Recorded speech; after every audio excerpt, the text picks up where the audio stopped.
Chinese cities are offering price cuts and sweetened deals to attract home buyers, and the effort comes a month after the country's top leadership promised to give local governments more room to set property policies. For more, let's bring in our Bloomberg Intelligence analyst, Kristy Hung, on what you think of the latest measures and really what we've seen so far. Has it worked? Right. So in mid-May, we have unprecedented steps in easing for the housing market in China.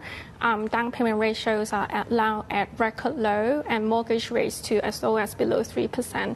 But if you look at the sales numbers in July, they're still down 20% year on year from a low base. And that is quite disappointing given the amount of shift in policies that the government has rolled out. So I think that's telling you why local authorities, a lot of them are getting more desperate in introducing more demand-side measures. The Guangzhou measure in lending out hukou to whoever buys a property is one of the steps that it has taken, and a lot of strong Tier 1 cities have already done so. So I think that is telling you, we should be expecting more of such kinds of steps in the coming months if the home sales numbers aren't showing results.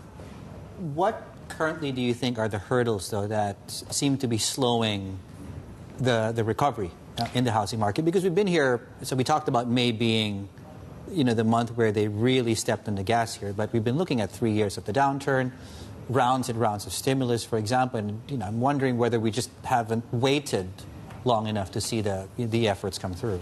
Yeah, I think the biggest problem here is still confidence. We need households being confident about their job security.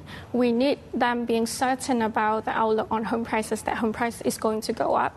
We need them also being certain about that developers will be able to complete pre-sold homes. So I think regulators understand these concerns, and they have already started introducing measures to tackle these problems, like addressing the demand-supply imbalance in China. We talked about unsold properties being purchased by the government. I think I understand why Shenzhen is trying to step up these measures, because if you look at PBOC's number, the 300 billion yuan quota that the central bank is introducing, as of end June, only 4% is utilized. So that slow implementation is telling you why, why this is hampering our sales recovery in China and why more needs to be done. How bad are the earnings going to get for the first half then for some of these developers? Yeah, so if sales are still down, that is going to limit developers' liquidity. That's going to limit the capacity to complete homes. So if you look at the homes being delivered in 1H, it's still down year on year 25%. So we expect that is going to drive a 30% decline in the revenue. And on top of that, that would be squeezed to the gross margin because they have been introducing price cuts to purchase inventory. So that is going to be a double whammy to the earnings.